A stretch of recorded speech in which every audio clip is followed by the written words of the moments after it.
আসসালামু আলাইকুম। সেই ভাইরাল আলিফকে বিয়ে করতে চাই এই মহিলা এবং কি বলতেছে আলিফকে তার জীবনের সকল টাকা দিয়ে দিবে, কি বলতেছে উনি। জি, ভিডিওটা আগে দেখেন, তারপরে আমি বিস্তারিত বলতেছি। তবে ভিডিওটা বেশি বেশি শেয়ার করে দেন, পেজটি ফলো করে দেন অবশ্যই। জি, আমি আলিফকে বিয়ে করতে চাই, আর আলিফ যদি আমাকে বিয়ে করে তো আমার এই দেহ বেশি যত টাকা আমি ইনকাম করছি, এই খারাপ পথে যত টাকা করছি, এই বাড়ি সেই করছি, আর আলিফ যদি আমাকে বিয়ে করে আমি এটা সব গরিব দুঃখীরা দান করে দিব। আর আলিফ যদি বিয়ে করে আমার গাছতলা রাখে তো আমি গাছতলা থাকতে রাজি আছি। তো আমি আলিফকে বিয়ে করতে চাই, আলিফ আমারে বিয়ে করুক। আলিফকে বিয়ে করার জন্য এই চারতলার বাড়িটা দিয়ে দেবেন গরিব দুঃখীকে? হ্যাঁ, শুধু আলিফ বিয়ে করলে? আলিফ আমার একবার হোক, আমি বিয়ে করবো, মানে সব কিছু দিয়ে দেবো। মানে আপনার এই চারতলা বাড়ি কি দিয়ে দিবেন? অবশ্যই দিয়ে দেবো। আলিফের জন্য আমি সবকিছু দিতে পারি, না আমি একটা করে বাইরে দেবো আলিফের হাতে। মানে আলিফ যদি আপনাকে বিয়ে করে এই চারতলা যে আপনার এই বিল্ডিং বাড়িটা করছেন, যে দেহ ব্যবসা কইরা, এই বাড়িটা যা আছে অসহায় ব্যক্তি যাদের কাছে দান করে দিবেন? আপনি বুঝে শুনে বলতেছেন তো? বুঝে শুনে মানে সবকিছু দিয়ে দেবো।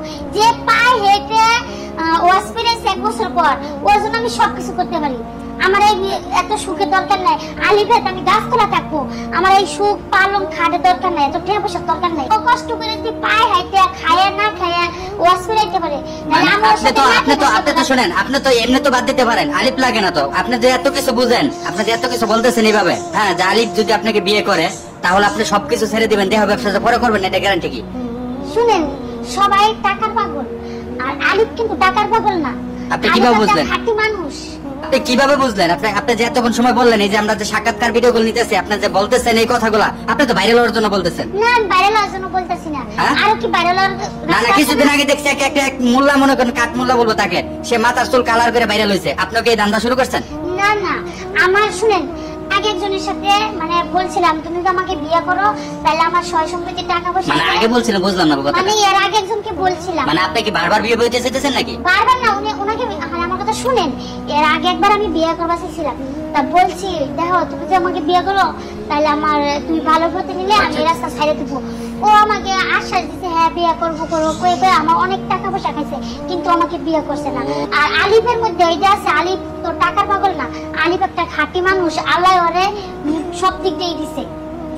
শুনেন, আমরা সবসময় ইসলাম দৃষ্টিতে শুনে আসতাম যে একটা খারাপ মানুষকে ভালো করলে সে নাকি হ্যাঁ হজের সব হয়। আর আলিফ ভাই, আপনাকে অনুরোধ করে বলতেছি, যদি এই ভিডিওটা দেখেন, আপনার জন্য সে তার চারতলা বাড়িটা বন্ধুরে দিয়ে দিবে, তাহলে বুঝেন কতটুকু আপনাকে ভালোবাসে। আর সে আয়শা বলতেছে ভিডিওর মাধ্যমে, সে তার যদি মানে দেহ ব্যবসা করতে, সে ওপেনলি বলতেছে, যেটা মানুষ কেউ বলে না, যত রকম খারাপই হোক, সে বলতেছে ভালো হওয়ার জন্য। যেন আপনি যদি এই মেয়েটাকে খুবই মানে দেখার পরে যদি ভালো করতে চান, তাহলে এই মেয়েটার সাথে আর অথবা এই মানুষটার সাথে, এই মেয়েটির সাথে অবশ্যই আপনি যোগাযোগ রাখবেন বা একটু যোগাযোগ করবেন, যেন এই মানুষটা ভালো পথে আসতে পারে। হয়তো জি, একটা কথা আছে না, কয়লা ধুইলে ময়লা যায় না। জি, গ্রাম্য ভাষায় বলে ঠিক সেমে মহিলা হয়েছি। তুই যদি ভালো হওয়ার নেওয়ার থাকতো, তুই যদি ভালো হইতি, ভালো কোনো ঘরের সন্তান হইতি, তাহলে কখনোই প্রকাশ্যে এইরকম বাজে মন্তব্য করতে পারতি না। বিয়ের কথা বলছো তো বাজে মন্তব্য না, ঠিক আছে, কিন্তু তুই লাইভে আসা মানে বিভিন্ন ইউটিউবে আসা ইউটিউবারদের কাছে কী জন্য তুই বিয়ের কথা বলবি? ইউটিউবে এসে কী জন্য বিয়ের কথা বলবি? তো যদি বিয়ে করার শখ থাকে, তুই পারিবারিকভাবে ওই ছেলের মা আছে, ওই ছেলের ফ্যামিলি আছে, ওদের কাছে প্রস্তাব পাঠায় যে আমি তোমার সন্তানকে বিয়ে করতে চাই, আমি তোমাকে বিয়ে করতে চাই। এভাবে ইউটিউবারের কাছে, ফেসবুকে, ইউটিউবে এসা আমি তোকে বিয়ে করব, আমার লাইফের যত টাকা আছে আমি নষ্টামি করে যা টাকা কামাইছি সবাই আমি আপনাকে দান করে দেব, আমি পরবর্তীতে আর নষ্টামি করব না। এটা কি ভালো হওয়ার কোনো আছে সম্ভাবনা আছে? এটা কোনো ভালো হওয়ার সম্ভাবনা আমি দেখি না, আমার চোখে পড়ে না। এটা একমাত্র ওই মহিলা ভাইরাল হওয়ার জন্য এই ধরনের বাজে মন্তব্য করতেছে এই ছেলেটির নামে। ছেলেটি সবে মাত্র 1 সপ্তাহ হয়েছে হজ থেকে বাড়িতে ফিরছে, এর মধ্যেই তুই মহিলা এই ধরনের বাজে মন্তব্য করা শুরু করছ। আল্লাহ তোদেরকে হেদায়েত দান করুক, হেদায়েত দান করুক। জি, ভিডিওটা বেশি বেশি শেয়ার করে দেন, পেজটি ফলো করে দেন। আসসালামু আলাইকুম ওয়া রাহমাতুল্লাহি ওয়া বারাকাতুহু।